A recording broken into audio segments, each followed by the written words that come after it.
நம்ம வீட்டுக்கு அழையா விருந்தாளியா நிறைய பேர் வருவாங்க. வறுமை, கஷ்டம், நோய், பகை, கண் திருஷ்டி, சண்டை, சச்சரவு, வாக்குவாதம்னு நம்ம கூப்பிட்டே இருக்க மாட்டோம். ஆனால் இவையெல்லாம் ஒட்டு மொத்தமாக நம்ம வீட்டுக்குள்ளே வந்து உட்காந்து ஒரு ஆட்டம் போடுவாங்க. ஆனால் நம்ம வேண்டி விரும்பி அழைக்கக்கூடிய மகாலட்சுமியும் நம்ம வீட்டுக்கு வரவே மாட்டாங்க. அப்படியே வந்தாலும் நிலையா தங்கி ஒரு நன்மையை செய்ய மாட்டாங்க. லக்ஷ்மி வருவதும் போவதுமாக இருக்கிறாங்களே, இந்த மகாலட்சுமியை நிரந்தரமாக நம்ம வீட்டுக்குள்ளே கட்டி போடுறதுக்கும் ஒரு வழி இருக்குது. நம்ம வீட்டு நிலைவாசல்ல இந்த ஒரு இலையை மட்டும் கட்டி தொங்க விடுங்க. நிச்சயமா நல்லது நடக்கும். பண கஷ்டமும் தீரும்.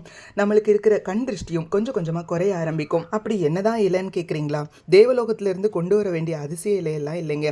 நம்ம வீட்டு வாசல்லையே இருக்கும், இல்லை எதிர் வீட்டு வாசல்ல கூட இருக்கும். ரொம்ப எளிதாக கிடைக்கக்கூடிய மருதாணி இலை தாங்க. இந்த மருதாணி இலையை ஒரு கொத்து வேப்பிலை கொத்து கட்டுற மாதிரி கட்டி நம்ம வீட்டு வாசல்ல தொங்க விட்டுட்டோம்னா படிப்படியா கண் திருஷ்டிகள் குறைய ஆரம்பிக்கும். செல்வ வளமும் பெருக ஆரம்பிக்கும். இந்த நாள் சுபிக்ஷமான நாளாக அமையட்டும்.